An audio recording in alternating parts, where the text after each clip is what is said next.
Just pouring a little water.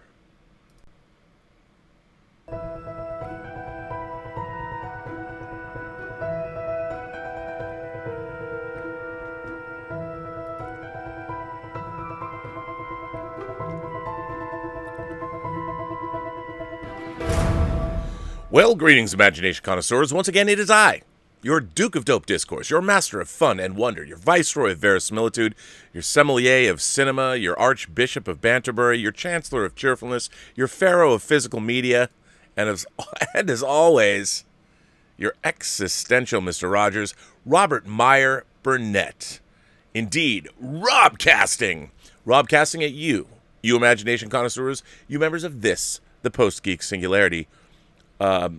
Let's face it, we are the greatest community on YouTube. You know it, I know it, we all know it, and it's good to have you here on a Monday. This is Robservations episode 491. 9 episodes away from episode 500. I mean, that's crazy. It's crazy that you've all gone with me on this journey. It's crazy I used to do this from my laundry room. It's crazy that it's almost been 100 shows since the 400th. Time flies. Time flies when you're sheltering at home, I guess. You wouldn't think that was the case, but it is. There is some breaking news that I would like to share with you. This news broke 2 hours ago, and I'm not gonna lie, it's kind of a bummer. But anyway, I'm gonna read it anyway. Here we go. Andrew Cuomo, 2 hours ago, New York to movie theaters. You're not worth the risk. Governor Andrew Cuomo said movie theaters in New York will remain closed indefinitely. Movie theaters will remain closed indefinitely in New York State, Governor Andrew Cuomo said on Monday, because he said cinemas are less essential and come with a higher risk of virus transmission among patrons. The decision means that, at this point, theaters in the country's two largest markets of New York City and Los Angeles will not be open for AMC Theaters' planned reopening Thursday. Cuomo revealed his current thinking during a Monday briefing during which he announced that gyms would be allowed to reopen August 24th. Now, here's the thing.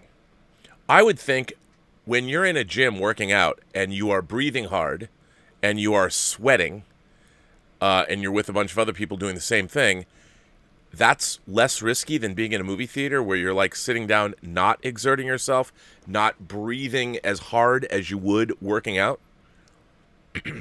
All right, he goes on to say, it's the level of risk. If you look at our metrics, we started with the most essential businesses that pose the least risk, and then it was the graduation to the least essential businesses that pose the most risk, Cuomo said, according to Deadline. He continued, I'm sure there's a whole group of people who say I can't live without going to the movies. I am one of them. But on a relatively risk scale, a movie theater is less essential and poses a high risk. Higher risk than a gym. It is congregate. It is one ventilation system. You are seated there for a long period of time, even if you are at a 50% capacity with one or two seats between the two of you. This is a risk situation, and movie theaters are not that high on the list of essentials. Now, I can understand that, but I don't understand the difference between a gym and a movie theater, even in terms of ventilation. If you're working out next to somebody, you're breathing out much harder than you are. And there's evidence that the virus does transmit or does float in the air. So I don't know. AMC, the world's largest theater chain, is planning to implement a phased-in reopening plan beginning August 20th. Initial opening expectations are 115 locations with about 400 of their 600 total domestic locations available for when Tenet opens on September 3rd. That would represent about 67% of their complexes. But absent from that list are locations in Arizona, California, Maryland, New Jersey, New York, New Mexico, North Carolina, Washington, D.C., and my home state of Washington. Locations in those states stipulate that they will reopen when local guidelines allow. Regal plans to begin opening some of its theaters on Friday. Meantime, Cinemark has already started reopening some of its locations in areas where theater going is allowed, with an initial rollout that will continue into next week. They're all implementing new health and safety measures, including reduced seating capacity. You know, I'm not going to lie. I am bummed out, man. I haven't gone to a movie since February. In my entire adult life, I've never not gone to a movie for this long, like ever. I don't even think when I was a kid, because I love movies so much. And it's disconcerting. I mean, I have to say, physical media lately has been keeping my interests, kind of crushing it, getting a new interesting discs. Not a deluge, but between Dieter Bastian sending me lots of great things from Germany, and then getting some of the great titles, like yesterday I got the Studio Canal Flash Gordon 5-disc set, which is gorgeous. And anybody who's worried about, apparently somebody reported, I think Spare Change is the name of the channel. I watch Spare Change, read it. And they said that the Flash Gordon disc had bleed over out of the dialogue was coming out of more than the front center mono channel. I didn't find that to be the case. I watched the 5.1 mix. I thought it sounded great. The 2-channel, it defaults to your 2-channel stereo mix. So that could possibly be what people were talking about. I don't know, but it sounded great to me. I was very, very impressed with the disc as a whole, and the package is pretty great. It is Region B, the 5-disc set with all the goodies inside, like the embroidered patch and all that. It is sold out, apparently. It is gone. So if you wanted to get that, those Studio Canal discs, whether it was the 4 John Carpenter discs they released, whether it was the Deer Hunter, the Doors, Kind Hearts and Coronets, I would recommend jumping on those before, I mean, as soon as they're up for pre-order, jump on them. But if you're interested in a 4K Flash Gordon disc, you're not out of luck, because Arrow is releasing it domestically. My beloved Arrow, apparently it's a 2-disc set, chock-a-block full of extras, so you can still get that. And again, for those of you who are interested in physical media, if you love your physical media the way I certainly do, there was something announced right before I went on that is pretty spectacular as far as 4K goes. And let me show it to you. Look at this. That's right, ladies and gentlemen. The original Mad Max is coming out in a 4K restoration from Kino Lorber. I think that's their second 4K disc behind their release of Hannibal, Ridley Scott's Hannibal, the third of the Thomas Harris books. This is pretty exciting. I love the fact that we're getting lower budget films remastered in 4K. I think this could only be a good thing. I'm a huge fan of the original Mad Max, so I am excited to get this. So how cool is that? Pretty cool.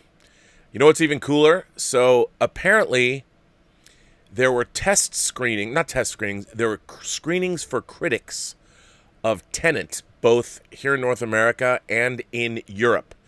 And I basically found one site, thanks to Jeffrey Wells and Hollywood Elsewhere. He pointed me out to a site. Well, he pointed all of his readers. He didn't just call me up and go, Rob, I'm very excited to see Tenet. I'm a big Christopher Nolan fan. Do I think he's the second coming? No. Do I think he's as good of a director as, say, Steven Spielberg at his peak? No. But I do think Christopher Nolan is an auteur in his own right, and he's very much his own thing. And I've really, for the most part, enjoyed most of his oeuvre, starting out with Following, and then, of course, Memento, and then going into Insomnia, his first studio picture, and then, of course, the Dark Knight trilogy, The Prestige, Inception, which I dearly, dearly love. As a matter of fact, I think the movie that I like the least of all of his films is Interstellar, and that part of that's because I read the original script, and I think the end of that movie is incredibly muddled, and something was definitely lost from Jonathan Nolan's original draft, but that's neither here nor there. It's still head and shoulders above most movies. But there's a few things. I mean, obviously, Tenet, the subject matter, it's something to do with time travel somehow and changing the future, changing the past. I don't know, but you had me at hello whenever you're doing, whenever you're dealing with that kind of thing. I mean, come on, man. I'm in, no matter what. I'm in. The trailers are intriguing. It was also intriguing to read that there was only 300 visual effect shots in the film. I mean, you know, a movie like Avengers Endgame has like 3,000, and to know that a lot of what they were doing, we've seen a lot of the stuff they've been doing with the reverse camera, the reverse shots running along with shots that are going forward in the same frame. Apparently, a lot of that stuff was done in camera. I mean, I'm sure they had to composite it, but to hear that it did not have nearly as many special effects as you might think, very intriguing. I'm very interested to hear all about it. So, this is a website called The World of Real, your place for alternative movie news.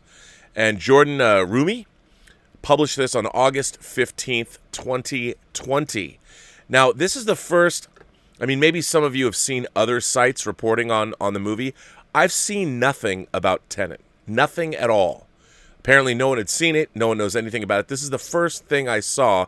And by the way, this is spoiler-free. So, if you want to stay spoiler-free for Tenet, I'm not going to spoil it for you. So, here is the article. World of Real. First, unofficial reactions for Christopher Nolan's Tenet are positive. Christopher Nolan's Tenet is only coming out in Europe and Canada in 11 days, but that hasn't stopped Warner Brothers from screening the film for press in certain countries. One of the countries is Canada, where a highly secretive press screening took place in Toronto this past week. I was sent 2 reactions by journalists who were lucky enough to have attended a screening of the film, one in Toronto and the other in Europe, both of which had their theaters almost completely desolate, with the Toronto journalist saying his theater was 95% empty. Now, I'm not familiar with this site. I don't know Jordan Rumi, so I'm just going to assume, I mean, I'm an optimist. I'm going to assume he's telling the truth. So, but I use that, I give you that to you as a disclaimer, because I cannot vouch for the veracity of this report. Given the secrecy of the plot, no spoilers will be posted here. In fact, I am refraining from reading anything about Tenet until I get to see it at a scheduled press screening. Regardless, here are the first 2 reactions I received. Now, he doesn't delineate which reporter said it or where they were, because, you know, I've always been interested in the European sensibility is a little different from the American sensibility. The first reporter says, "This was clearly made for Nolan fans." I don't know what that means, Nolan fans. I mean, I'm a fan of, I don't know anybody who's really not a Christopher Nolan fan. So what does that mean? So Christopher Nolan made a movie that's his typical bad self. So it's thoughtful, it's methodically made, it's handsome, and it's got great acting? I don't know. This was clearly made for Nolan fans through and through. They will love every single minute of it, and it's also his best movie since Inception. Okay, well, that gives me a major Woodman standing up and saluting, let me tell you. 45 degrees, and you salute, sir, yes. It's akin to Scorsese going back to mob movies or John Ford making another Western. A sort of back-to-the-basics approach for Nolan after making Dunkirk. There are so many twists and turns in Tenet, it has a puzzle-like nature to its story, and the weight of the action scenes is enormous. The 150 minutes flew by. Quite honestly, I still don't fully grasp a few things within the story, which I love. I love to hear that. A second viewing will help clear a few things up, but it's very much a time travel movie done in the most deliberately complicated of ways. Bring it on. That makes my blood flow, let me tell you. If Inception was about dreaming, then Tenet is about reversing time and righting the wrongs of the past. Does that mean the distant past? Or the recent past? I don't know. I'm glad I don't. The locations are also stunning. This was shot on location in many countries. This will probably make a boatload of money because it gives Nolan fans exactly what they want. And the final scene does bring the need for multiple viewings. Now, I would say this whole review, because it has no specifics, could just be a bunch of bullshit. But I do think the idea of the final scene brings the need for multiple viewings, which I like. I mean, the end of Inception with the top spinning, I'm still debating about it with people. So, but hey, all good there, right? Don't you want to see it? Makes me want to see it. The next person says, contrary to mainstream moviegoers, I am not an unabashed fan of Nolan's movies.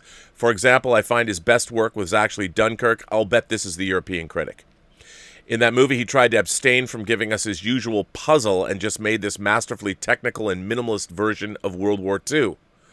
Other films of his I like are Memento, Insomnia, The Prestige, and The Dark Knight, up until the final 20 minutes. No, I don't particularly love Interstellar and Inception. What? They felt like forced visions to me, as if he was trying to show off, purposely confusing us in the process, rather than just telling his story in a coherent fashion. I don't feel that way. I also never thought that he was great at shooting action. He doesn't like lingering on a shot for too long, always cutting from shot to shot. Regardless, Tenet is not Dunkirk, but we already knew that would be the case. It is, however, far better than Inception and Interstellar because A, there isn't as much exposition, and B, the actors actually act, especially a stellar John David Washington, who's quickly becoming almost as favorite to me. I mean, like father, like son. I will watch Denzel Washington in anything. The old proverbial reading the phone book. I think his son is a great chip off the old block. So nicely done, John David Washington. And better yet, nicely done, Denzel Washington and your lovely wife for creating a son that is following in your footsteps. I also loved Elizabeth Debicki's role, who was just cast as Princess Diana, and she's like 6'3" or something. Robert Pattinson is the cool and calmed, demeaned fella, a la DiCaprio in Inception, and C, the reverse engineering plot device is actually not that complicated. You can follow this movie and not get too lost. Yes, much like some of his other movies, Tenet plays a lot with time and fate, but it does so in a refreshingly concise way. The action scenes are also flat out great. It feels like Nolan has learned a lot from his experience in Dunkirk. He's now much more confident in the way he stages his action. There's barely any overreaching. It all feels very effortless. Warner Brothers is set to open Nolan's long-awaited epic in over 70 countries worldwide. Unfortunately, not in California or New York. Even though we're not countries, perhaps we should be. Including Europe and Canada starting on Wednesday, August 26th. I mean, I am being flooded with people sending me their ticket stubs for Tenet and their seating charts. And, you know, I'm happy for you. I'm happy for you. I am. You know, I don't begrudge you all for getting to see my most eagerly awaited movie of the summer. Even more so than Die Another Day. There's still no word yet on whether the two biggest American markets, New York City and Los Angeles, will allow Tenet to screen in their theaters, mostly due to the restricted COVID-19 laws that have been put into place in their respective states. Well, there is a word, and it's not going to open in New York, and it doesn't look like it's going to open here. So, what a monumental bummer this is. But it's interesting, I mean, hearing these very unspecific comments about Tenet. Maybe I would assume that this author wouldn't have published these things if they weren't true, but maybe they're not. I mean, this just sounds like something, those are easy comments to say, not very specific, but the second person was more specific than the first. These are the only two Tenet opinions that I've seen so far, and we're gonna get flooded. There's gonna be a deluge of them coming soon. Now, look. As I've told you, I'm all about, there are two things that attract me to stories. One is authorship. When I know that the author of whatever it is, my favorite writers or especially filmmakers in the case of movies, there are people whose movies I will go see regardless. Most of them are auteurs, David Fincher being one, Martin Scorsese being one, Christopher Nolan being one, Catherine Bigelow being one, Wong Kar-wai being one. I mean, I just know that I will be nourished in some way, whether it's intellectually or I will enjoy the story. It'll take me on a ride, something like that. That's what I'm looking for in my movie-going experience. And I think one of the great things about Christopher Nolan is there's real authorship there. And in terms of action, I mean, one of the interesting things, I've never thought that Christopher Nolan was necessarily bad with certain action. Large-scale action, I've never had a problem with him. I think where it gets dicey, and this is true of a lot of filmmakers, is when you're dealing with things like hand-to-hand combat. It's hard to shoot. You know, unless you have the kind of choreography you get in my beloved The Rad or the Rad 2, even Radder. And for those of you who are new here, I'm talking about The Raid and the Raid 2 Barandal, where they can allow shots to linger because the choreography is such that they're amazing to watch, and that's what you want to see. It's really, really difficult to shoot great action when, say, someone, whether it's a stuntman or not, is wearing a suit like the Batsuit. It's tough. It's hard to do that. So when you're shooting a fight with, say, Bane and Batman, it's tough if you're Christopher Nolan to make those fights look very convincing. It's difficult. But for bigger action, especially like I really love what he did with Dunkirk, and even in Inception, there's a lot of big action set pieces that I felt really, really worked. It's when he gets down to the smaller hand-to-hand level action that I think his work sort of falls apart. But I'm very, and an intellectual idea. Like, I used to tell people when I was a kid going to the bookstore, and I read a lot of, I'll admit it, I read a lot of trash horror and science fiction novels, but it was because there was something that would grab a hold of my imagination, something interesting. And like, if I didn't buy a book initially right away, if I thought about it like the next day or two, the premise of the story, I would have to go and get that book. It would take root in my brain. The idea of it would take root in my brain, and I'd have to get it, man. I'd have to see that shit or read that shit. And there's, I have a lot of books here that I feel that way about. Like, well, none of them right here exactly, but that I have within that I can grab.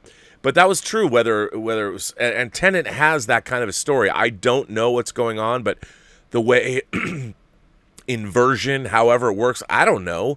But obviously time travel stories are irresistible anyway. But I know nothing about what this, and look, it bums me out that I can't help myself. I'm going to read reviews. Variety and Hollywood Reporter are going to review it. And I can't, I'm not going to go in spoiler free. I can't do it. I'm not strong enough. I'm like when it comes to movie reviews and things like that, I'm kind of like an alcoholic. I can't help myself. I guess I could try to go one day at a time to not find out what Tenet's about, but I have no way of knowing whether I can ever get to a movie theater and see it. And I have also learned that it doesn't matter how many reviews you read. Look, certain plot points can get spoiled, but I have learned long ago that it doesn't matter what you read. I can read the entire screenplay of a movie, and yet it has nothing to do with the experience of sitting down and actually watching a film. I've talked about that on this show before. Every camera angle, every music cue, all the cinematography, the acting, the way everything looks, none of that is apparent when you're reading a script. So the entire movie becomes something new. And even though you might know the story beats, it doesn't usually have any bearing at all on my experience. Now, I will say this. People might say, well, Rob, you talked about going in spoiler-free to Infinity War and Endgame. It is true. It is true. I did go in spoiler-free to both Infinity War and Endgame, and I had a hell of a good time. It was fan-fucking-tastic. And I'm glad I did that. It was so much fun. I was really looking forward to that. I've loved the MCU. I've been reading comics my whole life. And that movie, I mean, some people talk about how Infinity War and Endgame, they're comparing, they always compare and contrast them. Well, Infinity War is better. Well, I would say they're different movies. They have different, but if you watch them together, if you sit down and you rock that double bill and you watch it as a full story, it's an amazing experience. Those movies work so well together. They're so fulfilling from a science fiction fantasy standpoint. I love them, but I did go in spoiler free, and I loved them then too. And with Tenet, I wanted to go spoiler free, but I don't think that's going to be the case, which sucks. But I'm very excited. These two brief reviews of the first impressions of Tenet, assuming they're real, and I believe they're real. I'm more excited than ever before. Can't wait to see it. And what's really interesting, if you watch the trailers closely, while they tease what their inversion is, there's nothing that gives away the plot. I mean, I even saw that IMAX sequence. I don't know what was happening there. I mean, I knew what we saw, but how does that work within the plot of the story? I do not know. And I'm pretty excited that I don't know. And so I hope you guys are excited as well. Because what a way to go into movies. So anyway,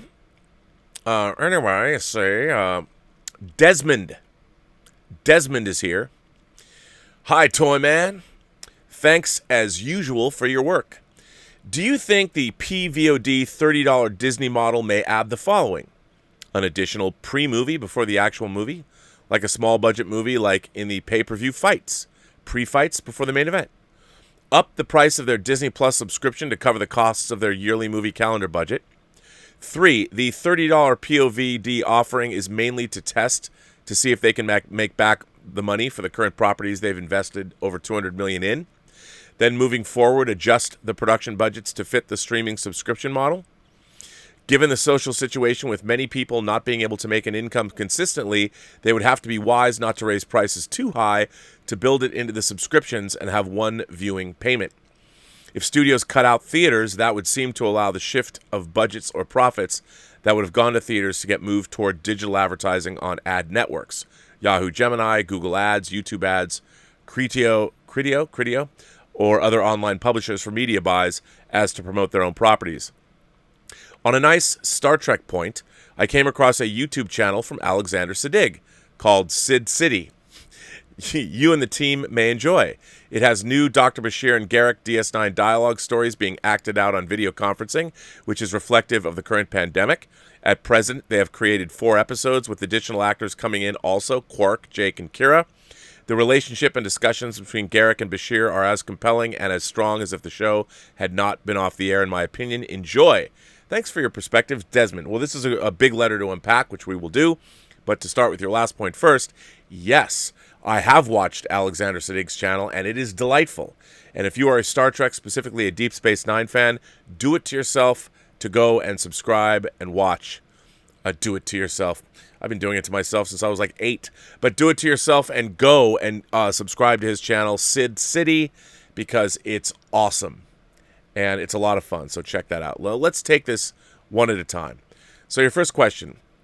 An additional pre-movie before the actual movie, like a small-budget movie, like in the pay-per-view fights, pre-fights before the main event. That is a good idea, but I don't think it's going to happen. Because here's the thing. As we've talked about on this channel, when you've invested... my mouse battery is empty. That's bad. Maybe I hope I have some other way of controlling my mouse. Well, maybe I'll just talk for a while until my mouse gets charged up. Let's see if my trackpad... Oh, it's also dead. Well, anyway, that's just a small problem. So here's the thing. Obviously, when you've made a $200 million movie, the former conventional wisdom was Hollywood needed to make 3 times the production budget in order to break even. But now with marketing costs, that was about 25 years ago. Now with marketing costs the way they are, you're looking at 4 times the production budget to break even. So Mulan, let's say it costs $200 million. That's an $800 million proposition, and that's just to break even. So you're looking at $1 billion. $1 billion is what the studio is looking for. And remember, as I've talked about and banged on about so much on this channel, the studios don't have cash that they're spending that's from their own reserves. They're borrowing that money, which means they're incurring interest payments. And they've designed their borrowing around when a movie was going to come out. So they know, okay, we're going to be able to start paying you back in so many months. And so do the banks know that. And when they can't, the interest payments start to rack up. You know, it probably gets horrible, exponentially bad as it goes along. So the studios, it's not just the movie theaters that are hurting, the studios as well. When you've invested, you've made 300 or 400, you've got, with Disney, you have Mulan, you have Black Widow, which was supposed to come out, and you have the Eternals. Now, I'm not up on my budgets of Black Widow and the Eternals, but they've got to be, both of those have to be pushing $200 million. So you're looking at $600 million of spend and borrowed money. That is not that's a big chunk of change. And all of those movies were supposed to come out this year, and they were all expected to gross $1 billion each. So with Disney's theme parks not open and these movies not being released, they're in a world of hurt. That earnings call last week when they talked about $3 billion being lost. I mean, Disney is hemorrhaging cash. Now, should we feel sorry for Disney?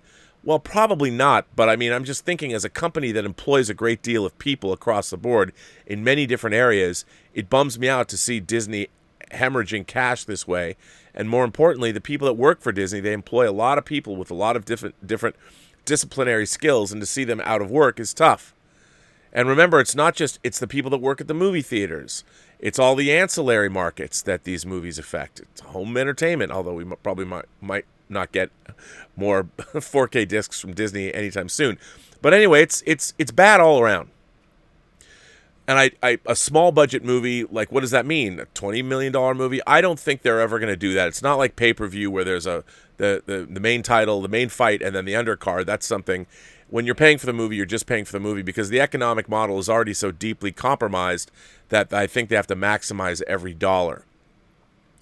I think the real problem, the real hurdle that they have to overcome is no one's ever done this before. No one's paid $30 for a PVOD movie, unless you were watching some primo porn in a very expensive hotel. I mean, $30 is a lot of money to pay. By the way, you could expense that shit. But $30 is it's a lot to pay for normal people. And we're not used to doing that, maybe in 5 years, but it's a risk. It's a risk. And we'll see how they do. And we'll see how Mulan does otherwise, or in other countries around the world. So that's a tough one. 2, up the price of their Disney Plus subscription to cover the costs of their yearly movie calendar budget. They couldn't up them enough. I mean, if you think about it, let's say those 3 movies, Mulan, Black Widow, and The Eternals, which were all supposed to come out in 2020. Let's say you've got to cover it's not just $600 million. Remember, they've got to cover their operating costs. I mean, they would have to raise the price of a Disney Plus subscription way high. So I don't think they could do that. And part of the appeal of Disney Plus was you were able to get it cheap. And I think another big problem is they don't have a lot of new programming on Disney Plus. So they can keep the price down to $6 or whatever for a while because there's not enough new programming to justify that expense. I mean, remember, Mulan, while it would wind up on Disney Plus, they're using Disney Plus as a delivery system, but you can't think about Mulan necessarily being part of Disney Plus now. This is something new. Mulan wouldn't show up on Disney Plus till around Christmas time. So this is new, and I hope people are going to take all of this in the spirit that it's intended. We'll see if it works. Number 3, you say the $30 PVOD offering is mainly to test to see if they can make back their money for all the current properties they've invested $200 million. It is, but I don't think they can make back their money. I think they're seeing how much they can make. Remember, they're going to have theatrical releases around the world, such as China, places like China. Maybe they can make back a chunk, but if in tandem with theatrical releases around the world and what they might get from this, if it's a smash hit, and by the way, there has yet to be, Trolls World Tour did okay, but there has yet to be a blockbuster movie on PVOD. Mulan might be the first, could be because of families, but this is the Wild West, man. Nobody knows what's going to happen. So given the social situation with many people not being able to make an income consistently, they would have to be wise not to raise prices too high to build it into subscriptions and have one viewing payment. That's what they eventually want to do. But for the time being, for the next couple of years, people are still making these $200 million movies. No Time to Die, is that going to come out? I don't know. No Time to Die might. No Time to Die might, and I think because from what I've read, the production costs were covered. It was No Time to Die. The loans that were taken out to pay for the film have been paid. I would imagine that Barbara Broccoli herself probably used the family business and paid it off, so you don't incur interest payments anymore. Maximize their dollars. We'll see. I have a theory. My theory is that Michael Wilson and Barbara Broccoli, after this movie, are going to sell off the James Bond franchise. They ended here. They've got a run from 1962 to 2020, 25 movies. They end on a high note, presumably. And they send, Michael Wilson's almost 80, if he's not 80 already. Barbara Broccoli, while she's still adorable, and her job is to produce James Bond movies, that's like her job. And she's very, very wealthy. She's like the perfect woman. But she's also getting old. Like, how long do you want to do this? These movies are difficult to make. Why not enjoy your life? So maybe No Time to Die will also go SVOD in this country, depending on and because remember, the Bond franchise makes much more money worldwide than it does in America by a wide margin. Like if something grosses 200 million here, it could still gross 800 million worldwide. So the American market, it might open that way here. After Mulan, I'll tell you one thing. I'd drop $50 to see No Time to Die. I'd invite friends over or whatever, but I want to see it. And if I bought tickets for Elizabeth, Sophie, and Zoe to go, 4 of us at the ArcLight already were pushing $50 right there. Then popcorn, then we have drinks there, and then we go to dinner there. That's a $200 night out at the movies for us, family of 4, because we do it up. So I would absolutely pay $50. I wouldn't get to see it in the theater, but we'll see. If studios cut out theaters, that would seem to allow the shift of budgets and profits that would have gone to the theaters get moved more towards digital advertising on ad networks. Yahoo, Gemini, Google Ads, YouTube Ads. That's actually a good point. It's true. But I don't think they would advertise any more than they already do. I don't think you're going to see a deluge of more advertising. But what you're going to do, the studios are going to be able to put a lot more money back in their coffers and repay those loans sooner. But what it doesn't do is protect movie theaters. And while AMC and Universal have an interesting deal, it's not the same with Disney. So we shall see. It's all very interesting. It's the Wild West. Hard to say what's going to go on. Let's see. I got enough juice that I can continue on. See, that's why I talk a long time. What a great letter. Desmond, thank you. You are my constant. So, thanks for writing in. Appreciate it. Let us see what we have here. Stephen Goggin is here. Stephen Goggin writes in and says, Dear Robin listeners, I have been just rewatching some James Cameron movies again, and I noticed something. A recurring theme, mainly a number of his movies have the same sort of ending. In Terminator 2, the Terminator robot dies by going into an abyss of fire. In Aliens, the alien dies in the void of space. In Titanic, Leonardo DiCaprio dies in the deep sea. In The Abyss itself, Ed Harris goes into the abyss, but he comes back out of the abyss. In Solaris, George Clooney goes into the AI abyss. In Alita Battle Angel, the male character who dies twice, first as a human and then as a cyborg, dies from falling from a great height. What is it that James Cameron is trying to tell us about the abyss? Is it a variation on the symbolism in the hero's journey? Just thinking aloud after watching Alita Battle Angel, and I thought, how many times can you have the same sort of ending in different movies done by the same director? P.S. Two other interesting movies I've watched, The Platform and Mortal Engines. Do not watch any trailers, jump in and watch them. Till next letter, live long and prosper. Stephen Goggin, The Irishman in Somerset. Yeah, I would suggest everybody watch The Platform. It's very, very interesting. Very well done. It's on Netflix. It's a Spanish movie. And yeah, don't even read anything about it. If you have not heard about The Platform, I know a lot of you have. If you have not, just go watch it. Don't say anything. Mortal Engines, I thought was a lot more fun. I didn't see it in the theater. I should have. Again, it's a movie that's really interesting. I thought it was really compelling. Is it great? Not great, but it's certainly worth watching. It held my interest. So good choices there. Let's see. This next one it comes from Omar94. Now, for those of you who have been reading or listening to Omar94's letters, he writes in a lot. His letters, when he makes suggestions, are going on our website as a special section. Omar's, I don't know what we're calling it, but Omar's Suggestions of the Day. So check that out. That's on the Burnettwork.net website. That's where you can write me letters or send me videos. Hi, Rob. I don't know if I'm right about this. Maybe I'm nitpicking. But I find a lack of verisimilitude in most movies when it comes to production design. Let's use the new Star Wars movies or Marvel movies as an example. As great looking and detailed as they are, I find them to have a weightless digital quality to the worlds that are designed. Even a movie like Avatar, which I was really immersed from in the beauty of Pandora, I still found had a weightless feel to it since it's mostly CGI. However, if you watch a movie like 1940's Thief of Baghdad, the production design in that movie has peak verisimilitude to me, as that made it feel like a real place that exists in our world because they're actually shooting it on real sets. And there was a real weight and gravity to the design since CG didn't exist, so it all had to be made by people. I don't know if I'm right and that makes sense to you. Maybe I'm just nitpicking like I said before. Thanks and live long and prosper.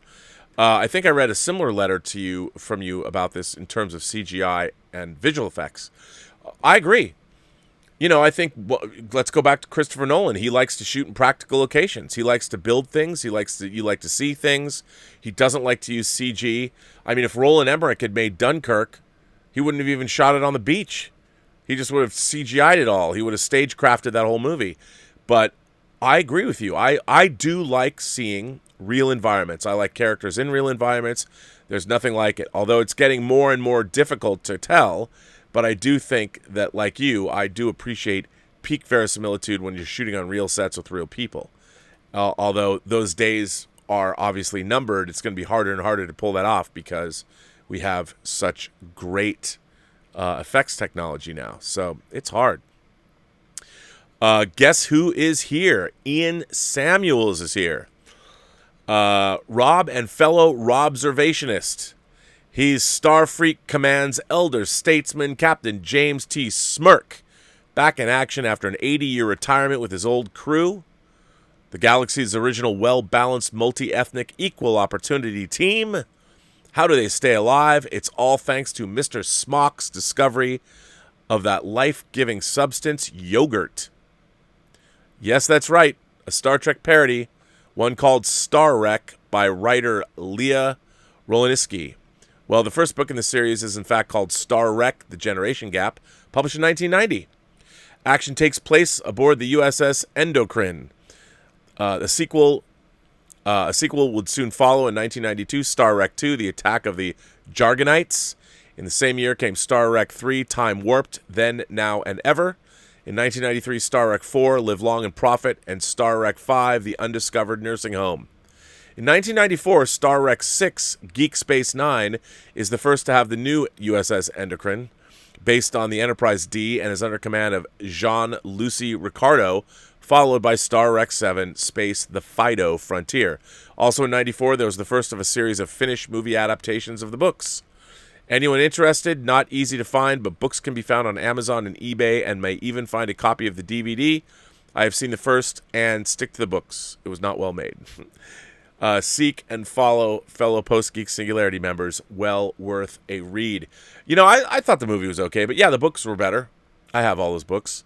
And that's a good recommendation, so thank you for that, Ian. Good to have you on the show. What's not to love? Timbula the Spider Monkey is, well, you know what? I read this last night on Whining About Movies, and you can hear this letter if you go and watch. Last night we did Say Anything on Whining About Movies. Tonight we are talking about Flash, Savior of the Universe, ladies and gentlemen. 1980s Flash Gordon, directed by Mike Hodges, after that gorgeous disc we watched last night. That is a tasty disc. Martin Lawrence is here. Greetings and salutations, Rob. I know of your love of the Bond franchise, myself included, so I want to stir the conversation pot and proclaim Roger Moore as the greatest Bond of all time.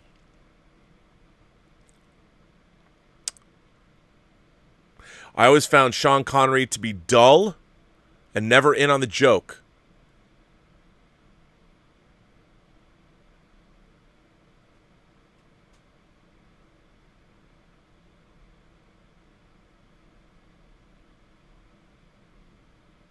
Whilst Roger Moore clearly was.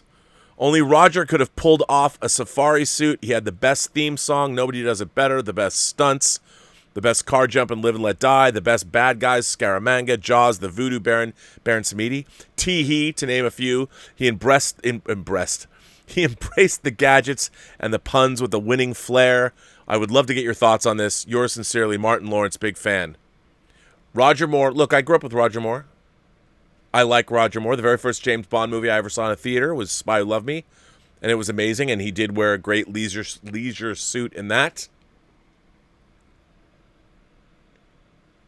I enjoy the Bond films. I don't think Live and Let Die's aged particularly well. Man with the Golden Gun, certainly not.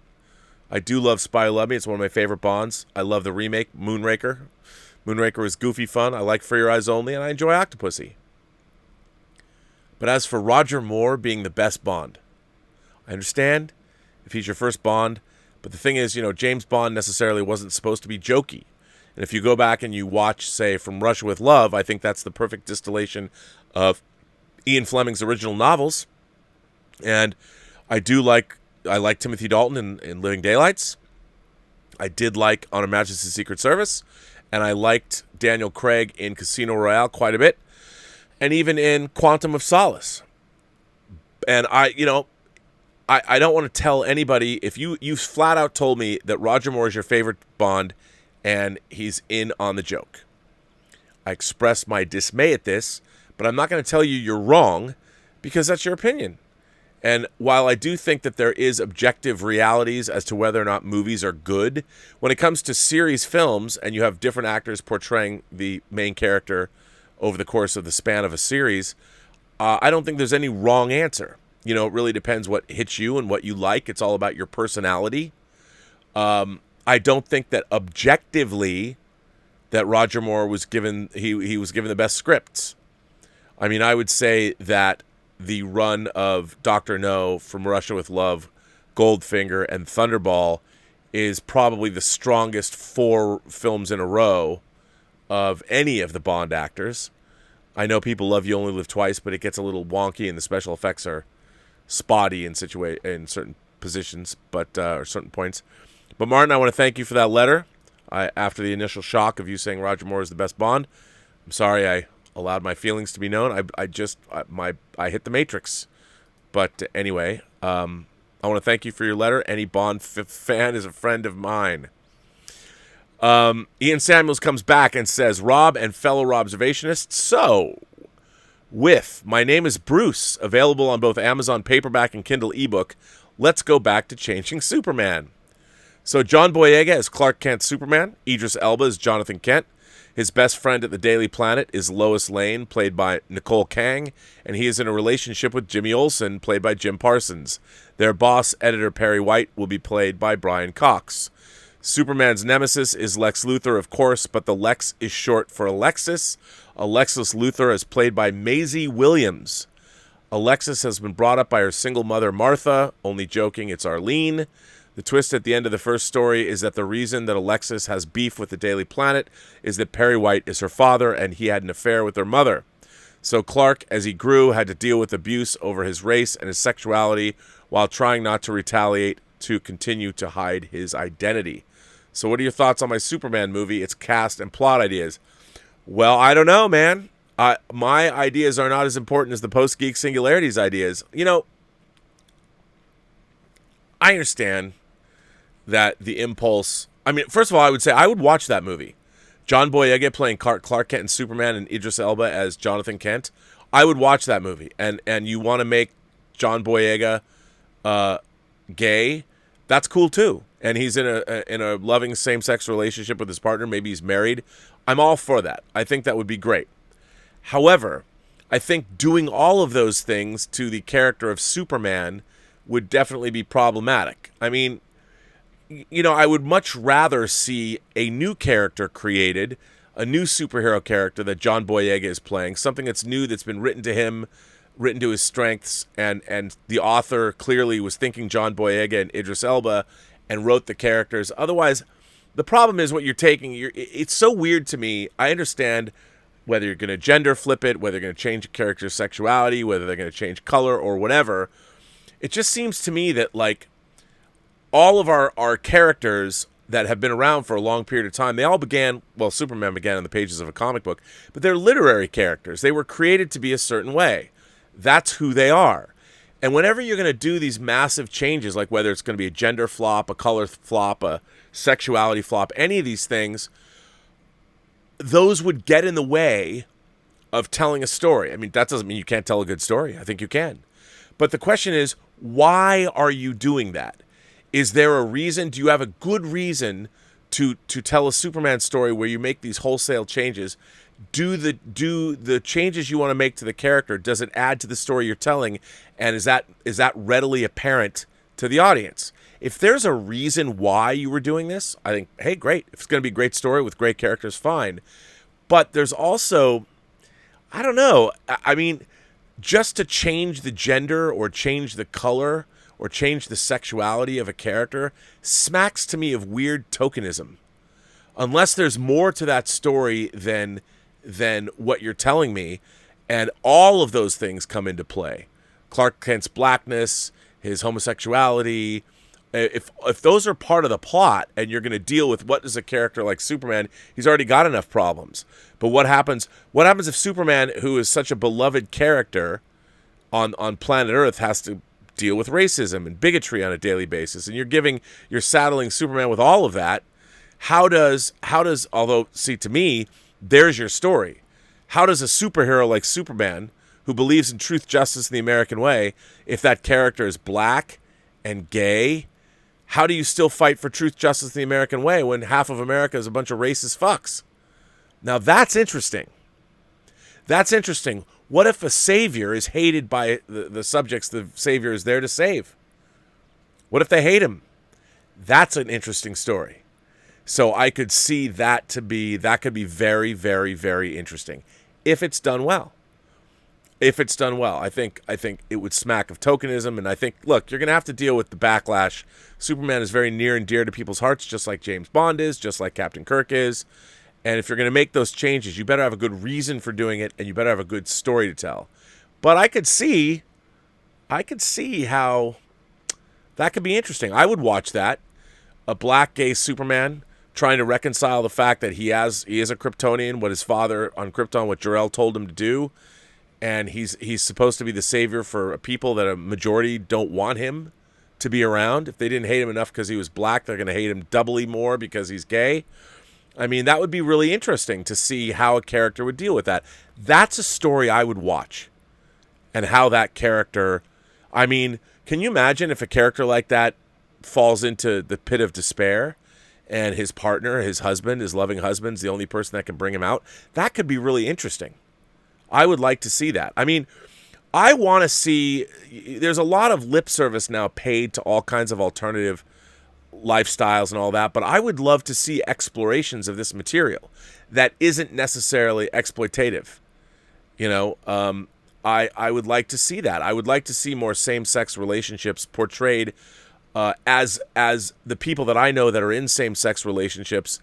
They're just like everybody else. You know, I think externally people pay more attention to it than the couple in question does because they're in love and they're just like any other couple. But externally, it would be interesting to see what happens when the real world encroaches on these things.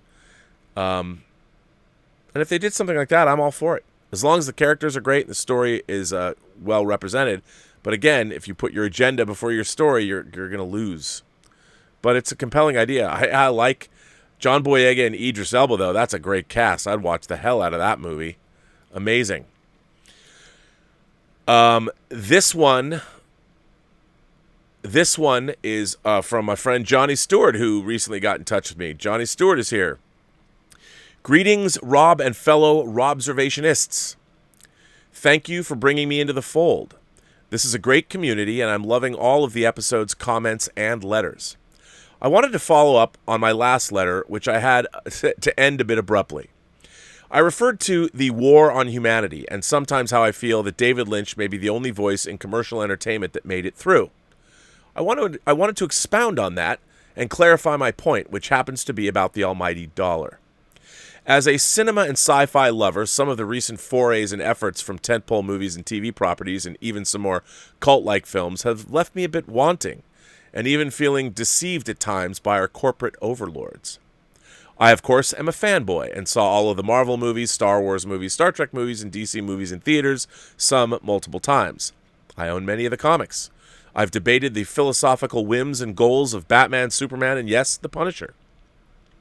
Some recent exhibitions I dissected, while others I simply scoffed through and ate popcorn. I haven't even finished Star Trek Discovery. Good man. My underlying issue with most of these modern film and TV shows now is that they seem hollow.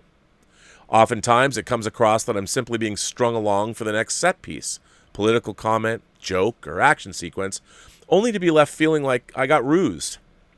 Where has the originality gone? Originality at its core challenges us and our psyche. And other than some of my favorite Lynch shows, Nolan masterpieces and Villeneuve explorations, I feel challenged by little now. I could go into a list of all of the disappointing times this pandering has happened, but it would no doubt fill the entire show, and in most cases, many would agree on the moments and likely already know the things I'm referring to. Okay, maybe one for good measure. The entire The Last Jedi. As for Lynch, I tend to think of the greatly lit Kubrick torch of old was first passed to him. Sure, Lynch is obtuse, allegorical, and sometimes downright confusing at times, but at least he's damn original and challenges the mind. I hope everybody watches and has been watching his weather reports. He threw in some politics today. I could watch the originality of a Lynch outing much as I did the latest Twin Peaks outing with the same pursed lips and boggled mind that a Kubrick mindbender brought me. The commercial machine of capitalism has brought us such classics as mediocre Marvel movies to boot, TV series wrought with failings, and killed properties that haven't seen the light of day. Hell, take the Star Trek mentions you've made that were shelved never to see their true audience, or even the crushing way two ambitious showrunners at HBO ran the enduring George R. R. Martin into the ground with their final, often loathed seasons of Game of Thrones. To me, outside of Lynch, Nolan, Villeneuve, and all other commercially viable purveyors of art, have been crushed by the fascist machinations and ideals of an Ayn Rand writ about society of drones. If it don't sell, we don't make it. Or actually, more clearly, if it don't make us $1 billion, we ain't making it. I, for one, want my art in cinema back. I want my Kubrick. I want my Fellini. Hell, even my more real-to-life Truffaut or Godard would be just fine. Nowadays, these types of films get buried into the lost streaming categories of Amazon Prime, which I, of course, often peruse. I think nowadays I most often find glimmers of hope in Hollywood in Lynch, Nolan, and Villeneuve, and sometimes fresh things like the independent film Vivarium. I can't wait to watch that. And a very good fresh sci-fi outing like Upgrade, which, if you haven't seen, I recommend watching. Thus ends, or begins, my rant on the state of cinema and TV today. I dig around and find things I enjoy, like The Prisoner, but I'd rather see unique things celebrated as blockbusters. Here's hoping to seeing Tenet soon on the big screen. Live long and prosper, Johnny Stewart. Well, Johnny, what a great letter. Love this letter. Look, I agree with you. You know, when I was growing up, I was watching all kinds of movies. And I think about, I look over at my collection of films over there, and, you know, whether it's last year at Marion Bad, whether it's, take your pick, any of Jean-Pierre Melville's films like The Red Circle or Army of Shadows or The Samurai or Jacques Tati's movies or, Kurosawa, but not necessarily samurai movies, High and Low, for instance. And occasionally, look, there are glimmers of hope. I really liked Roma a lot, but it really comes down to the audience. They're still, especially corporations, are still making what they think people are going to buy. And look, I loved seeing, there is hope. Parasite, all the awards and accolades that it received, people went and saw it. People went and saw Parasite. They got out, and sure, is it going to make as much money as Infinity War or Endgame? No. But I do think that there's a market. I think that the sequel to Train to Busan, the Peninsula, I think people will go because people have seen Train to Busan. You know, maybe they'll go see it in the theater. But right now, unfortunately, it's crazy to me when you look at, like, I love my beloved Michelangelo Antonioni, you know, his Ennui trilogy, La Notte, La Ventura, and The Eclipse.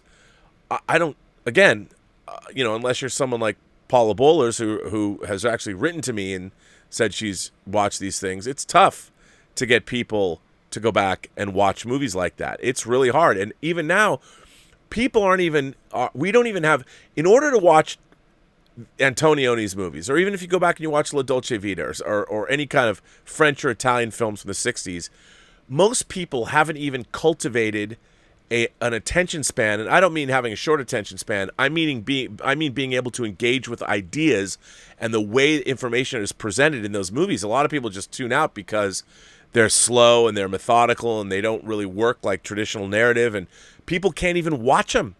You know, they don't have that. But before, 60 years ago, people were able to sit down and watch these new things because there was all kinds of crazy new formulas and new things being tried all the time. Now, because movies are basically controlled by corporate interests, and the people that are making low-budget indie cinema are not being very challenging because they want to work their way up through the status quo. And nowadays, how do you get a movie like last year at Marion Bad, even though the last time I saw it was at the ArcLight, 5 years ago, but how do you get to go see something like that or even make something like that and know anyone's going to watch it? I mean, that's the problem. I think it's really our modern age, which is really kind of a bummer. But you know what? There's always something interesting and new coming out, so hope springs eternal. Our friend Patrick, or better known as Throg, the amazing panhandling Throg, is here. And I'm not going to read Throg's letter because at the very top he says, "This is for whining about movies, so you, unless you turn in tonight, are out of luck." So Kelly Parks wrote me, and Kelly Parks was talking about the film they had made called The Universal Dead, and it stars D.B. Sweeney and Doug Jones. And I have not watched this yet, but guess what? I'm putting it in the live chat. Check it out. I love it when the Post-Geek Singularity makes stuff. So there you are. It is there. It's in the live chat. You can find it. You can love it. It's pretty exciting. It is exciting, actually. So there you go. Let's see what you all have to say now. I don't know what you have to say, but I'm going to find out. First of all, I'm going to jump back in time because Willow sent in a few things yesterday, and since I did not go on and do this show yesterday, Willow didn't get her tips read, but now she's going to. Willow sends in a tip and says, I disagree that people don't want relatable heroes. As a viewer wrote in not too long ago, some fans prefer the comic Wolverine because he's short and funny looking, and shorter men could connect with him more. If you feel short, remember Wolverine's 5'3".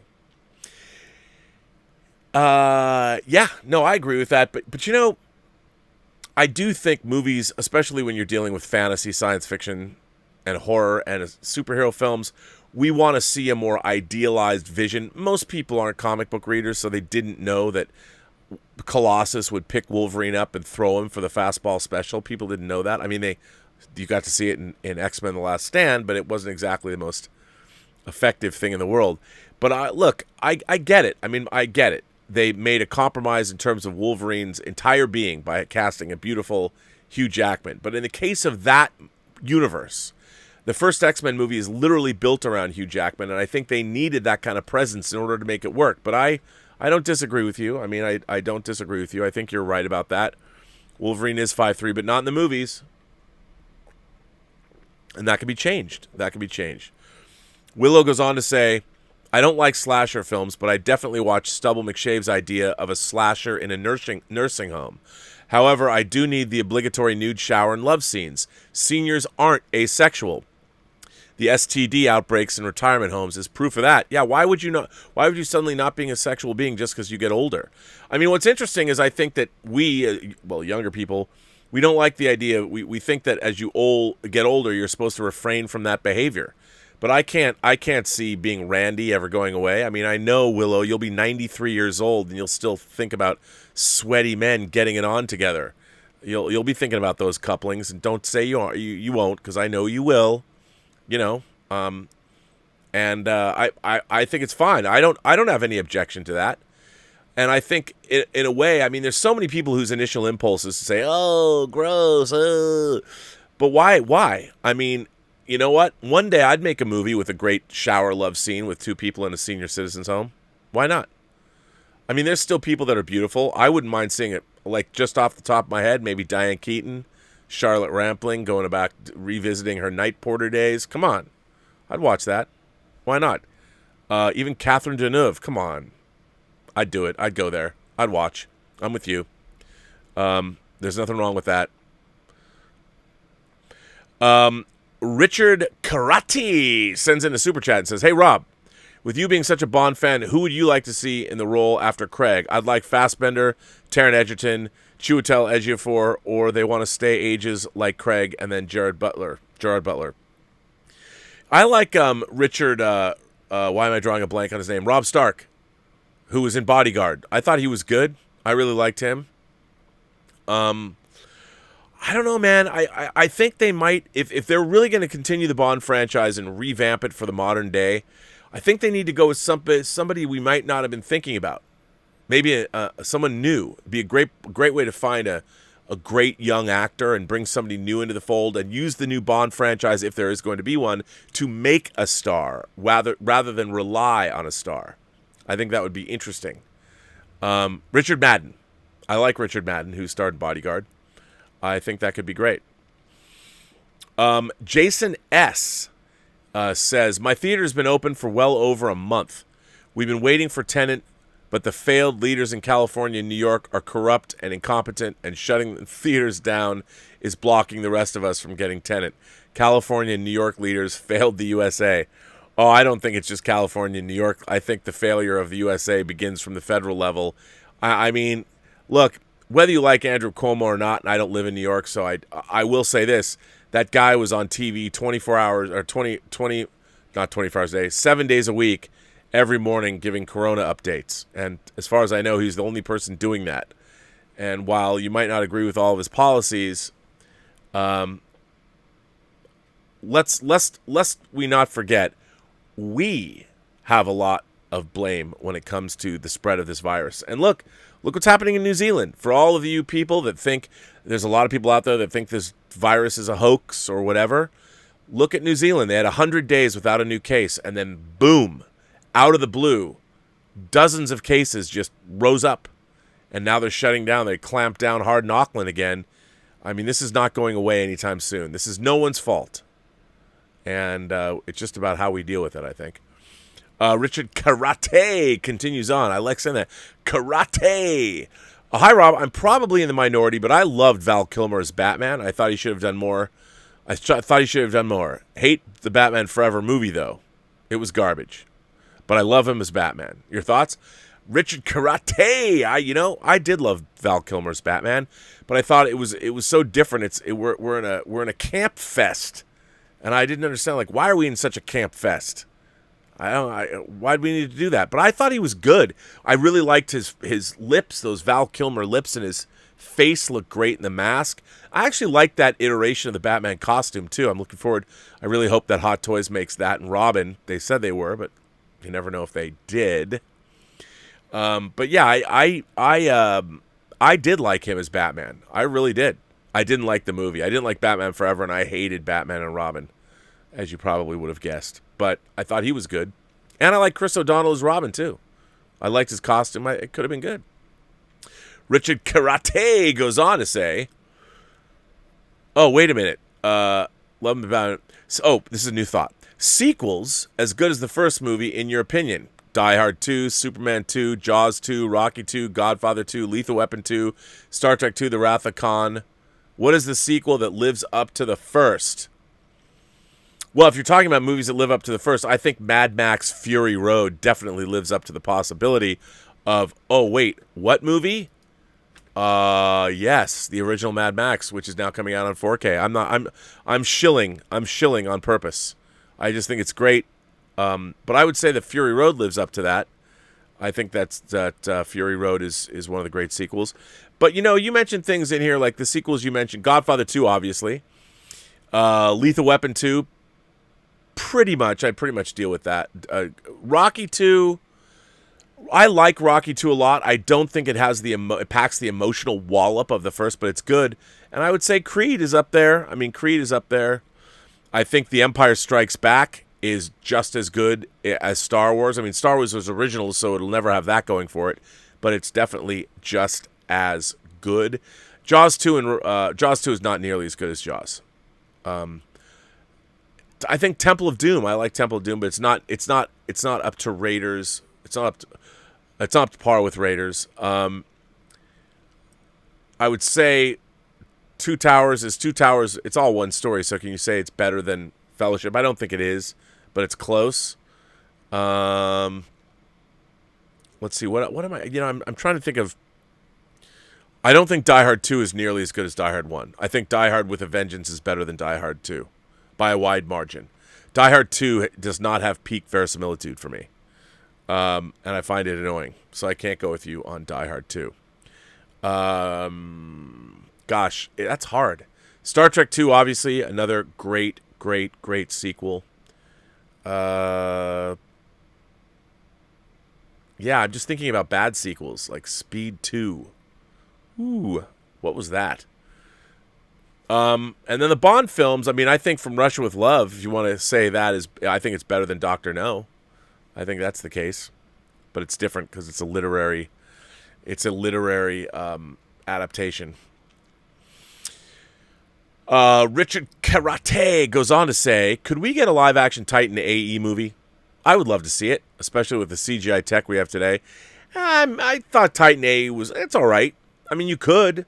I think the script would need to be better. You'd need to inject a little bit more originality into it, but that's, why not? The CG tech, yeah, we could always go back and remake Final Fantasy, The Spirits Within, too. But yeah, you could. But why wouldn't you rather see something original? I mean, you already have Titan AE and it exists how it exists, but wouldn't you rather get something new and unique that you hadn't seen before? TV Ops sends in a super chat and says, "What is better, Thunderball or Never Say Never Again? Should more non-official Bond movies be made?" Well, that's a good question. I mean, obviously, Never Say Never Again was made because of Kevin McClory and the lawsuit and the way Thunderball originally came about. I think the original Thunderball is better than Never Say Never Again. I like Never Say Never Again. I don't hate it. I like Klaus Maria Brandauer. I like introducing Kim Basinger. I like Max von Sydow. I like Bernie Casey. There's a lot to like in Never Say Never Again, but there's a lot to not like. The pacing is a little off. I can't stand Michel Legrand's music score. And Lorenzo Semple Jr., interestingly enough, he worked on that script. He also was one of the writers on Flash Gordon, and he wrote for the Batman TV series, obviously. Look, when it comes to Bond, after 25 official Bond movies, and then the parody movies like Casino Royale, and then the one-offs of like Never Say Never Again, or the original Casino Royale that was on TV with Barry Nelson as Jimmy Bond, if they could work out the rights, I think now is the time that the Bond franchise would be well served to see all kinds of different takes on it. Like, I would love to see, like, does India have an intelligence service? I mean, I know there used to be a Commonwealth country presided over by the British, but I would love to see, honestly, I mean, I'm sure there's probably been one, but I would love to see other people take cracks. I mean, obviously we have a lot of Hong Kong Triad cop going after the Triad movies, but I'd love to see like a full-on 4-hour Indian Bollywood movie about their intelligence services and James Bond. The Indian James Bond. And give me a 4-hour Bond film with Bond stunts, kind of like Robot. What is it? Erdogan, how you pronounce it? I would love to see that. I'd love to see a 4-hour movie about the Indian intelligence service. James Bond is Indian. I don't know what the translation would be into Hindi or whatever, but that would be cool. I would love to see different kinds of James Bond movies. Like, what would that look like? You know, is there some crazy Pakistani, gun runner or the Elon Musk of Pakistan that wants to restore the glory and take India out? Something like that. I would love to see that. So, yes, they should make more official James Bond movies. I don't know if they ever will. But say, okay, now I'm obsessed. Somebody's got to write me. There must be a James Bond-esque movie in India, a Bollywood film with music. A musical. Has to be. Has to be. And if there isn't, there should be. Get on that right now. You heard it here first. Bunyan Snipe is here and says, I had a conversation with a friend yesterday regarding the possibility that Robert Downey Jr. comes back to the MCU, not as Tony Stark, but as Victor Von Doom, who is a Tony Stark from another timeline reality. Is this a terrible idea? I don't think it's a terrible idea, but I don't know if I'd want to see that. I mean, I think Victor Von Doom, Dr. Doom is so important that he should be somebody else. You know, it doesn't bother me that Tony Stark sort of looms large over 22 of the movies, then even his presence is felt in Spider-Man Far From Home. But I don't think that he would come back as Dr. Doom. I think we got to give another actor a chance to create a character like that. But that's not to say it might not happen. I could see somebody saying, why don't we do that? But it would be weird. It'd be weird. Stubble McShave sends in a tip and says, whereas The Road Warrior was post-apocalyptic, the first Mad Max was a dystopian movie that showed the civilization falling apart. It's one of the few movies that actually shows the apocalypse of society. Nowadays, everything dystopian is post-apocalyptic. I agree with you. I love that. I have my MF, my Main Force Pursuit, my shirt that I'll need to wear when that comes out. But yeah, I agree with you. I think you're right. I get tired of all that, but I like seeing society fall apart. That's why zombie apocalypse movies. That's why I love my Dawn of the Dead, because you get to see society fall apart. Tony sends in a tip and says, I just want to say I dig your Gundam shirt. Yes, this is one of those ones that I love this shirt. I believe this is a new Gundam. I'm a huge fan of New Gundam from Char's Counterattack, and I'm like, I had to get this shit because it's awesome. I love my Gundams, as you all know. I also love, I mean, I don't know if you can see if I move. I've got this, my big Eagle transporter and Eagle. You can't really see it. It's not very good. Maybe if I went on the other side and lifted this up. Can you see? I mean, I between Gundams, which I have a lot of, and like Eagle transporters. So there's a big Eagle transporter here. You can kind of see it, and then there's Eagle transporters here. I've been playing with my Eagle transporters because I'm building a display in the Robservatory, in addition to my Gundam display. So thank you for that. I'm glad you like it. Bunyan Snipe sends in a tip and says, "Thanks for making Cary Hiroyuki Tagawa laugh on my behalf. I was hoping he would sing Fatality as King Arthur, but his reaction really made my week. I was giggling like a schoolgirl for hours after. Thanks." Well, for those of you who don't know, I was moderating, of course, the Mainframe Comic-Con, and on Saturday I was able to talk to Cary Hiroyuki Tagawa, who's one of the great Asian American character actors. He's been in a million different things, and Bunyan wrote in and wanted him to say Fatality, and he as King Arthur, which we couldn't quite get to, but he told a great story of how when he was in high school in Duarte, he ended up being in a musical of Camelot, and they had him play King Arthur, a Japanese kid, and he talks about how important that was to him. And what a great interview. I hope it'll be online so you can all go watch it. I mean, it was tough. He was tough at first, but it was pretty great. Jeffrey Mao sends in a tip and says, "Rob, have you heard from Mayor Mike? Iowa got hit with the land equivalent of a Category 2 hurricane with little warning. 10 million acres of farmland damaged." Oh, yes.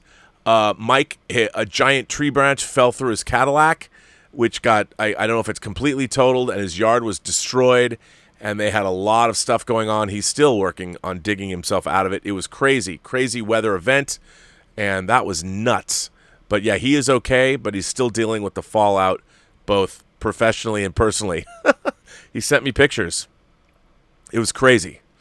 Crazy. So yes, he is okay, but they did have damage. He lost a car, and a lot of Iowa farmland just destroyed, which is the last thing we need here in America. But hey, it's 2020, We've only got 4 more months left.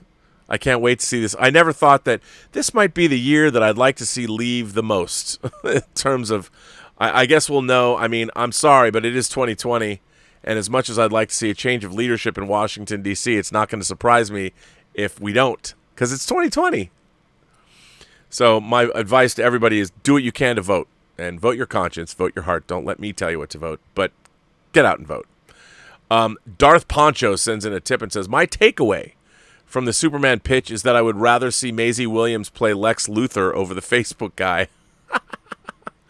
Maisie Williams. I think Maisie Williams, she's just, look, I love Maisie Williams. I think she's great, but I would like to see Luthor be a little older.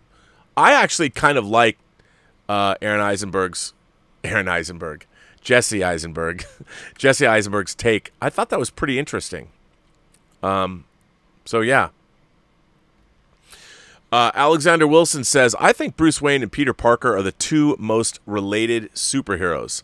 Many people grew up without parents and grew up alone. They're also two of the most successful commercial fictional characters of all time." Yeah, no, I agree. I'm listening to Howard Chaykin talk about how Batman's a fascist who can't get over trauma from when he was 8 years old is very funny. But I agree. I think there's a reason for that. I think they're very relatable, even though, you're never going to be a vigilante consumed by the death of your parents for your entire life. But everybody understands the loneliness and getting that job done. I think you're right. I think you're absolutely right. They are really relatable. And, Spider-Man doesn't necessarily, he has superpowers because he was bitten by a radioactive spider, but he's also, like Batman, kind of an ordinary dude. Anonymous sends a tip in and says, "Relatable heroes are fine, but superheroes were designed to be aspirational morality tales and adolescent power fantasies. Making superheroes personally and socially relatable is why we are seeing the death of the American comic book industry." I can't disagree with you. I find this true. I really don't understand why lately everybody wants to make all of these characters that are larger than life, whether it's everybody. Whether it's Doctor Who, whether it's the cast of Star Trek, whether it's Star Wars, whether it's comic book characters. Why this desire to undercut the elite nature of these characters. What is wrong with having people that we aspire to? I find it this impulse that everybody, like the world should be the Marxist impulse and the far left ideology that's being espoused, that somehow we're all equal. I'm like, I don't want to be no. I like human beings that are better than me. I like the elite nature of people that are really good at their jobs. And this idea that we want everybody to live in this homogenized society, people are not equal. They're not equal. People are better than other people at things.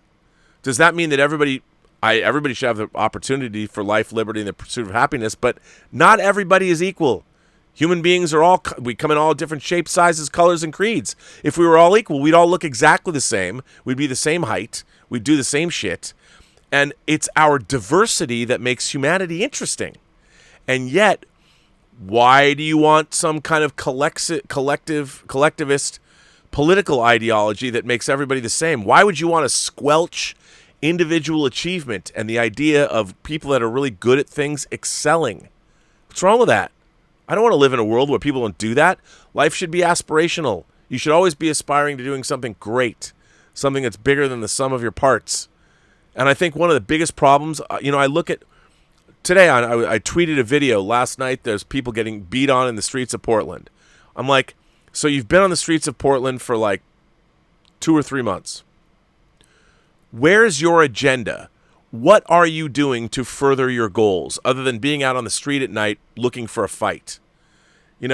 I feel like we really need to start, if you really believe in all of this, why are you on the streets at night? Why aren't you banging on the doors of your fellow citizens and organizing things and going to Washington and going to city council meetings and trying to affect change where it really matters? Just marching on the streets now is not going to help anybody, especially when I hear people telling me that, well, people have had to deal with violence for 400 years, so now it's okay to get some payback. No, it's not. It's not okay. And by the way, human society, human civilization, we have thousands and thousands of years of racist, horrible attitudes toward one another. We've been committing violence and perpetrating horrors on one another since we walked out of the muck. Since the first time the monolith showed up and gave Moonwatcher an idea to pick up a bone and use it to club somebody else's head because they've got the watering hole. I mean, come on. It's so ridiculous. And when I hear people say, well, they deserve that, nobody deserves to have violence perpetrated against them. And I'll tell you, if you've ever had violence perpetrated against you, as I have, I mean, I've talked about this before, but I got beat up by 4 men. I was minding my own business in Sydney, walking up William Street to my condo, the condo I was renting when I was working on Superman Returns. 4 guys jumped me, completely unprovoked. I was kicked in the head, sucker punch, roundhouse kick to the head as I was talking on the phone, went right down, and I had these 4 guys on me. They were Clockwork Orange, kicking me in the ribs, and they were beating the shit out of me. And luckily I was able to get up, because you have to, otherwise you're going to lose your eye or worse. And I was able to, mostly I was loud, and they eventually ran off. But if you've ever been in a situation like that, I had 3 cracked ribs and a broken nose for no reason at all. And after you've been in that kind of a situation, and there was a bit of PTSD, and mostly you're suffering from rage, like I would love to have fought back. Whether this guy last night in Portland tried to run protesters down or just tried to get across the street, you never know. Now with people at night, these mobs, you don't know what's going to happen. There's fear happening. So this guy hits a flagpole. He gets pulled out of his car, and some guy walked up from behind him and sucker punch kicked him in the face, and he was out. I don't know if the guy died, if he was in the hospital or what. And there were people actually defending the actions of the guy that kicked him in the head on my Twitter feed.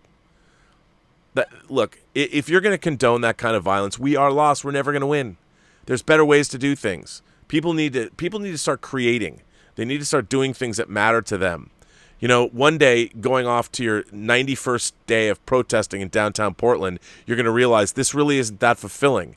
And if I really believe in this cause, there's other things that I could be doing that further this cause more, rather than, being selfish and making yourself feel better. Put in some work. Put in some time. Do some work. Anyway, I agree. And superheroes are aspirational. And that's the way I like our characters. This idea that we have to bring everybody down and turn every single aspirational character into some, well, caricature or make them more like the everyman is so... Then they're not the characters they are anymore. Then why bother reading them or experiencing them or going to see movies? You want them to be better than us. I mean, it was funny. I love watching Flash Gordon. I was watching it last night. There's the great when Princess Aura and Dale Arden get in a fight, and Dale Arden says, "That's what makes us better than you." And I love that. I think that's great. Mr. Brown sends in a tip and says, "Hello, Rob. Exclusive for this Thursday's The Spacebook Live Star Trek 4 live stream. Guests are Starry-Eyed Girl, who I like very much, the Mega Geek, who I like very much, yourself, Brandon Fayette, the Orville SFX producer, and a special guest to be announced. Be there or be square." I will be there, Mr. Brown. I will be there. I can tell you the story about when I first saw Star Trek IV, The Voyage Home. I got an emergency loan from my college and bought a plane ticket and flew to California and saw it at the Academy of Motion Picture Arts and Sciences for the first time. Dr. Claudius is here. Dr. Claudius says, "Oh, hi, Rob. After Richard Karate dropped today's bombshell endorsement of Val Kilmer's Batman, Candida started screaming in agreement." Remember, Dr. Claudius and Candida are officially the Burnettwork's official great couple, and their son Spencer. She loved those Val Kilmer lips. Of course, Val Kilmer is also her favorite Saint and Top Gun pilot, Iceman. Well, what about favorite college student in Real Genius? And what about favorite, well, Top Secret? And what about favorite Doc Holliday in Tombstone, right? Who doesn't love Val Kilmer? And what about your favorite Jim Morrison? Talk about those lips. 'Cause you're the one. I love The Doors. Even though it's not that accurate, I still love it. Alexander Wilson is here and says, "The Road Warrior is better than Mad Max 1. I believe that. Logan was a great sequel. The best of the Fox X-Men. Toy Story 3, Spider-Man 2, T2, Aliens, watching Sopranos. Robert Patrick was so good as a degenerate gambler. I wish he had a bigger career." I know. Robert Patrick was great. I loved him when he came back. He was in X-Files, but I've always loved Robert Patrick. By the way, I have I think the original Terminator is way better than Terminator 2. So I can't go with you there. And I don't think Aliens is better than Alien. They're different movies. Alexander Wilson goes on to say, "Have you listened to former Mafia member Michael Franzi? I think it's Franzi, right? Discuss the real stories about mob movies like Donnie Brasco, which he said was a great movie. He met the real Donnie and didn't know he was an informant. He said many people died over him." I have seen that. And, I've always thought that I love Donnie Brasco. It feels pretty legit. But, yeah, I mean, I've heard that guy speak, and I love his face. Because he really looks like somebody who you would see in a movie. He really does. Well, listen, ladies and gentlemen, this is a short show, 90 minutes today. We will be back. Elizabeth and I will be back tonight at 7 o'clock. We will be whining about Flash Gordon. So if you want to come join us, by the way, Elizabeth, she had never seen Flash Gordon. That is right. Can you believe that? How do you not see Flash Gordon? But I guess, she's 5 years younger than me, so when Flash Gordon came out, she was young. And I get that. But she'd never seen it until last night. And I have to tell you, it was delightful sitting next to her as we watched it because she was laughing and she loved it.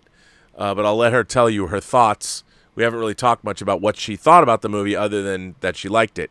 So tonight on Elizabeth's Whining About Movies at 7 o'clock, we will be doing Flash Gordon. So join us, like the Evil Dead, for that. 7 o'clock on the Burnettwork, Whining About Movies, episode number 67. My God. I think 67, yeah. We did the Sure Thing last night. So anyway, I'm bringing an end to this episode of Robservations, episode number 491. I want to thank my moderating staff. I want to thank, first of all, Mike Bodden. I want to thank Greg Smith. I want to thank Robert Parizo, who's here today. I don't know if anyone else is. I think it's Robert. And, of course, the Richard Of course, I want to thank Haynock and Mr. Derringer, but they're not here.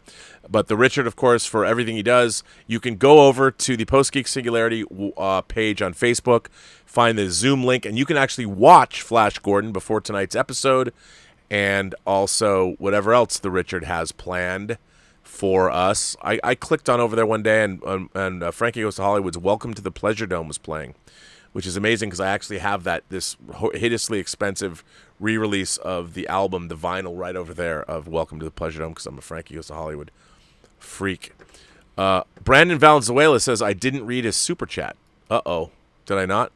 Let me find your super chat. Oh, you are right. I did not. I missed that super chat. You know what? Sometimes when people send in super chats, they don't pop up in the Stream Elements thing.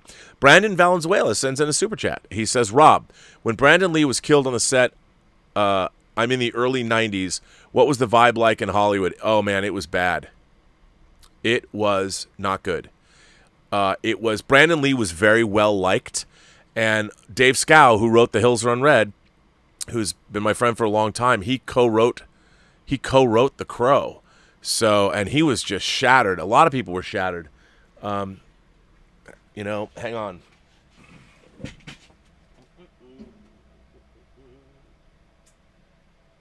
see. Since you asked, and because it can't rain all the time, here is my Brandon Lee, The Crow hot toy with the crow that goes with him. So there you go. It's funny. I was just setting him up. Mother is the name of God on the lips of all children. I love the Crow. So it was rough, man. It was rough. Rough. Not good.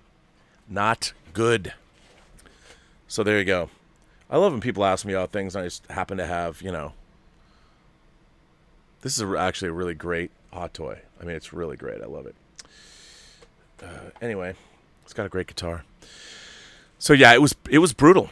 I mean, it was shocking because that kind of thing just doesn't happen on sets, and it was an accident that was very preventable, and not good at all.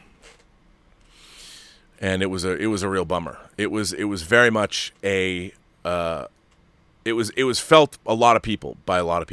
Not a good thing. Anyway, I want to thank everyone for writing letters. You can go to the Burnettwork.net website. Obviously, we keep updating it every day. Go check it out. And you can send me letters. You can send me videos. And remember, I saw that Torn said that he made a video for me that has a little Star Trek music. It depends. I can't play videos that have copyright music. YouTube has all this free library music that's available that you can just take and download and use for your videos. I prefer that because what happens is I'll either get the video blocked or the episode can get a copyright strike or worse. So that's unfortunate. But there you go. So, ladies and gentlemen, gentle beings, kind souls, however you identify across the 28 known galaxies, welcome to you for being here. And I want to welcome to you for being here. What? Thank you for being here. I appreciate all the support that you generously give, and I appreciate all the letters people write. Keep them coming. And I will be back on the John Campea Show tomorrow, of course, and I will be back here tomorrow, and we will be back here at 7 o'clock in a little over 3.5 hours for Flash Gordon. Gordon's alive. And that should be fun. So remember, every person you meet has a story to tell that you have yet to hear. All you have to do is listen. And with that, I bring an end to Robservations episode number 491. You imagination connoisseurs, you members of this Post-Geek Singularity, you have a better day.